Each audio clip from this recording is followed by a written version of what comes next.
So, yun, natapos na natin ang donut wall at saka yung photobooth frame. And syempre, hindi rin mawawala yung board for the Jeopardy game.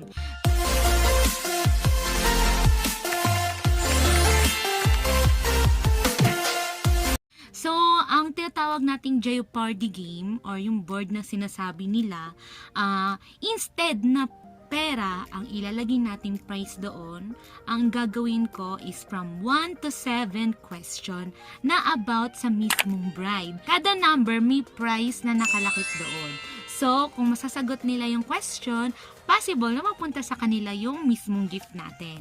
So, yun guys, since ang motif ng best friend ko is color pink, burgundy, all rose, and rose gold, mapapansin nyo lahat ng ginamit ko kung hindi black, yung black lang naman yung naiba kasi gusto ko ma-highlight yung mismong design doon sa photobooth frame natin. Pero the other board na ginamit ko, lahat yun na nagpo-focus lang siya sa shades ng pink. So nasa sa inyo yun guys kung anong gagamitin yung color. So kung ibang theme ng color yung gagamitin nyo for bridal shower, it's okay lang. At least sabigyan ko kayo ng tips at guide kung paano gawin yun. So yun guys, simulan na natin paggawa ng Jeopardy board. Let's do this! So ang mga gagamitin nating material ay ito. So ayan, another carton o yung mga hindi na ginagamit na box. Yan. Syempre ang ating dark Cartolina color pink. And syempre, ang ating construction construction paper na gagamitin natin for envelope. And this one, binigay lang to ni Pao. So, naisip ko na pwede ko siyang i-design doon sa 3 grand prize. May pa grand prize kasi kami. 3 prize yun. So, yan. So, maiiba siya. And syempre, nakita nyo na doon sa mga past tutorial ko ng DIY para sa bridal shower, etong flower, yung malaki yung pinili ko.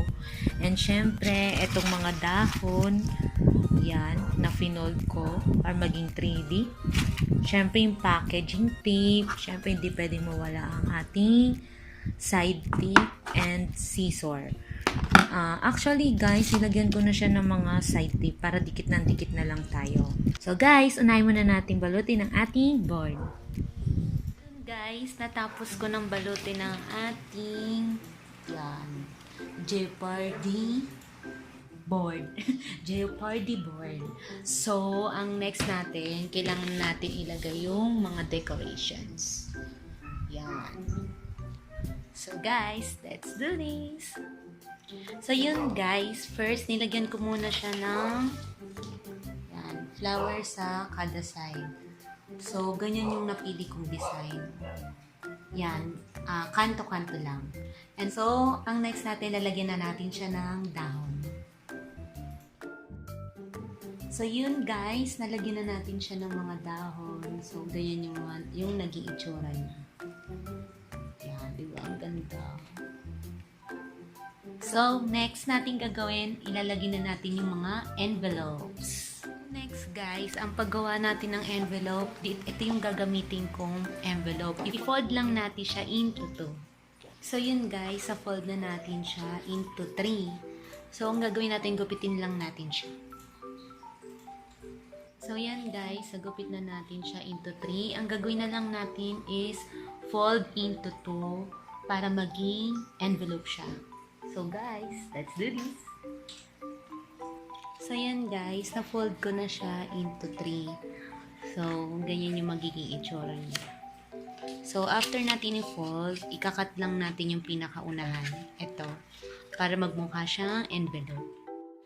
So yun guys, na-cut ko na siya na parang envelope. Then, ang magiging itsura niya is ganyan. Yan! So, sa loob, dito natin ididikit yung mismong questions. Ang ididikit lang natin sa mismong board, etong part na to, yung gitna. Yan. Itong part lang na to. Kasi, bubuksan natin siya, tas dito nakalagay yung mismong question sa part na to. So, gawin na natin. So, yun guys, dikit ko na yung envelope. So, ganyan yung magiging itsura niya. So, yan. And next natin, lalagyan na natin siya ng question sa loob ng envelope. So guys, let's do this! So yun guys, nalagyan na natin yung mga envelope doon sa Jeopardy board natin. So ito, ipapakita ko sa inyo. So yan, diba? Napakaganda. May number na rin siya hanggang 7. And syempre, nilagyan ko na rin siya ng tanong sa loob. Buksan natin tong 7.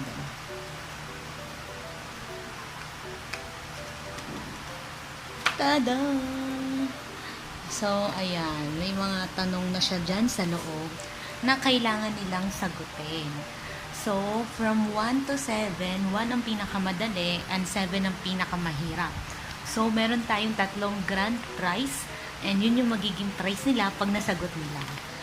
But, ang rules doon, kailangan pagka nakasagot na sila, hindi na sila pwede sumagot ulit sa the next question. So, ayan ang nagiging itsura ng ating Jeopardy board. So, ang gagawin ko na lang is yung mismong title dito sa part na to. So, guys, let's do this! Guys, natapos na natin ang ating Jeopardy board. So, ganito na ang naging itsura niya. O, diba? Mas gumanda. Nilagyan ko siya ng pentel pen. Parang road to 1 to 7.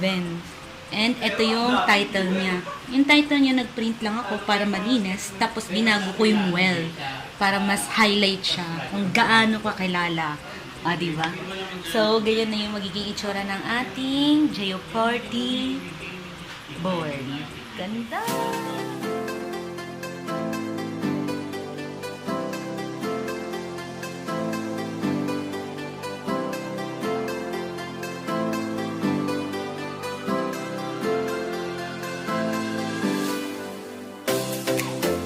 Ang gagawin naman natin is puro pang souvenir for bridal shower.